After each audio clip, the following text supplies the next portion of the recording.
Hello again to all subscribers and listeners of this channel. You are listening to Obsidian Radio, and today we shall go over and review Season 3 of Episode 21 of Attack on Titan, entitled Attack Titan.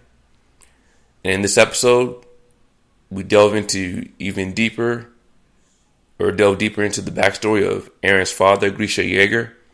And I must say, this was another spectacular episode filled with even more reveals about what the royal family is trying to do, the truth about the conflict between the Eldians and the Marley, and what Eren Yeager actually is.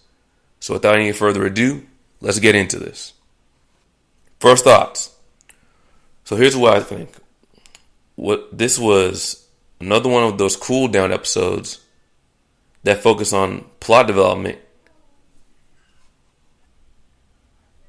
good character development, good plot development, and really believable interactions between major players in this multi-generational conflict. Another episode that's beautifully written and expertly executed by Wit Studio. Now, as far as the plot, so in the very beginning of the episode, we see Kruger in his Titan form crush a Marleyan soldier. I believe that's the very last one he's crushing in his hand, and throws the pulverized body parts into the ocean behind him. Later, we see Kruger come out of his Titan body and free Grisha from his restraints. He cuts the ropes open with a knife. He then explains to Grisha some things about who he is and what he's doing here.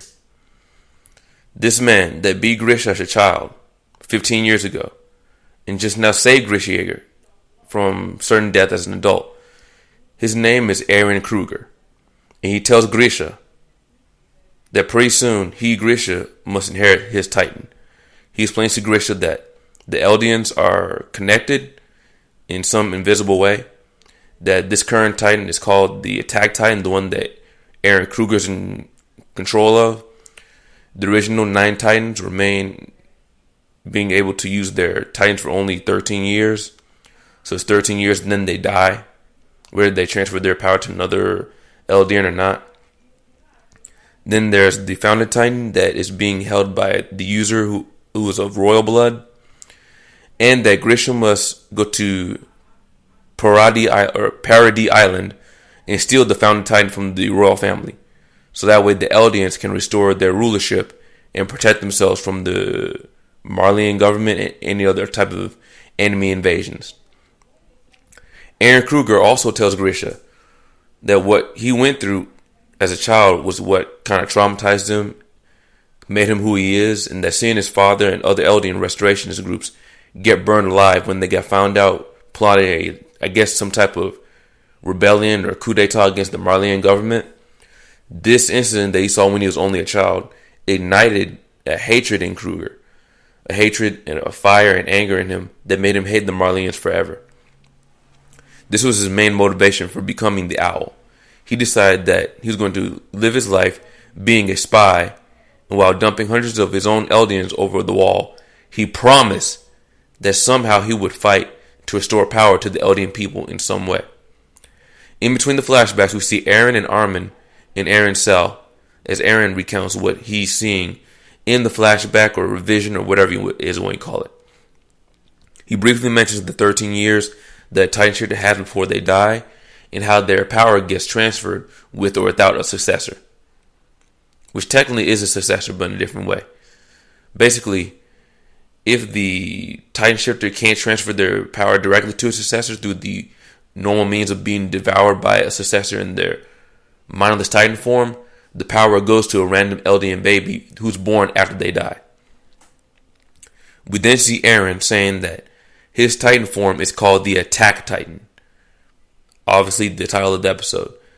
And he says this out loud just before Hanji and Levi release Eren from his cell prematurely. They are led to Queen Astoria, who's in Trost district. Now, before they get there, Historia is actually reading the letter that was given to her. The letter was written by Ymir. And Ymir talked about a lot of very interesting things right before she died when she was writing that letter to Historia. Historia reads the letter out loud, and then we go on to the 8 of the 9 remaining scouts are now inside this royal courtroom where they relayed to her everything that they learned from Grisha Yeager's journals. It's at this precise moment that Eren gets a flash vision of Dina Fritz, or Dina Yeager, his father's first wife, the woman who he now knows became eventually the Smiling Titan, the same Titan he touched when he accidentally controlled those Titans that attacked Reiner and Bertolt back in season 2. We slip back into the flashback where Eren Kruger is trying to convince Grisha to stand up, use that inner fire, that inner anger, that inner rage, take the Titan serum, take on the attack Titan, and go to Paradis Island, I hope I'm pronouncing that right, to steal the founding Titan from the royal family. Kruger keeps repeating this. He keeps urging Grisha to do this for him, to do this for the Eldian people. And Grisha eventually agrees. And right at the end, Eren Kruger mentions that Grisha needs to protect Armin and Mikasa. But how does he know who Armin and Mikasa are? We're not sure. And with that, the episode closes. Interesting things that I noticed. We got a lot of good reveals, but I'm going to stick to only about 6 or 7 of them. So let's go ahead. So 1. Again, his name is Eren Kruger, and he has his own history that went on before he met Grisha Yeager. He's the one that beat Grisha as a child when they first met, but saved Grisha and ultimately gave Grisha the power of his Titan form as an adult. 2. That Titan form's name is officially the Attack Titan. Obviously, this is a reference to the name of the entire series and the title of this entire episode. Number 3. I'm pretty sure all the info that we received in this past 2 episodes was not written down in Grisha's diaries. It looks like as soon as Eren started reading the diaries or the diary entries, multiple different, I want to say, memories of his father and other past users of the Attack Titan started flooding into his mind, started showing up in his mind automatically. And they just came in there on their own. Almost as if the diaries of his father were some type of trigger for these memories or these visions that he's having. Number 4. The Eldians, all of them, including the ones with royal blood, are all connected through some type of invisible webwork or these paths that they're called, and connects all the Eldians. This webwork or these paths are all connected to one point, and that point apparently is the founding Titan. Number 5. This explains why a baby of Eldian blood will inherit one of the 9 Titans if its wielder, the wielder of the Titan, dies without passing the Titan on to a successor. Or at least that's what they say. Number 6. The king apparently wanted to keep the peace, and I get where he's coming from. I don't necessarily agree or disagree, but I understand it. So he decided to keep the founding Titan hidden and keep everybody, including other Eldians, from knowing about it. So other Eldians, on the other hand, the ones who are being basically enslaved by Marley and in the internment camps, they will love to use the founding Titan to crush their enemies and finally be free from their torment. And this is a big part of where the conflict came from. The king, King Fritz, was a peaceful king who was basically like an isolationist. He didn't want to get involved in the outside world and wanted to keep Paradis Island to itself. Whereas other Eldians wanted to be kept safe but were willing to be aggressive if they felt they needed to be, because they didn't want to be persecuted. Number 7. It's interesting that Eren, Asayama Hajime is good at this. So if you look at this closely, the Smiling Titan, the one that he hated more than almost any other Titan, except maybe Bertolt, for about 1/3 of his life, and he only just figured out that that same Smiling Titan was not only his father's first wife, she was the royal blood, and she was actually fighting, albeit crudely and incorrectly, for the Eldian people, the same people that Eren is trying to fight for now. Which is also the same people that she mindlessly terrorized in her Titan form. Yet she was the one that accidentally awakened Eren's powers for a brief bit after they touched hands. Like I said, goddamn, Asayama Hajime, you and these beautifully crafted, I don't know what you call them, but it's a very circular, very good character development, character connection between different characters in the story. He is very good at that. The way he's doing that is just excellent.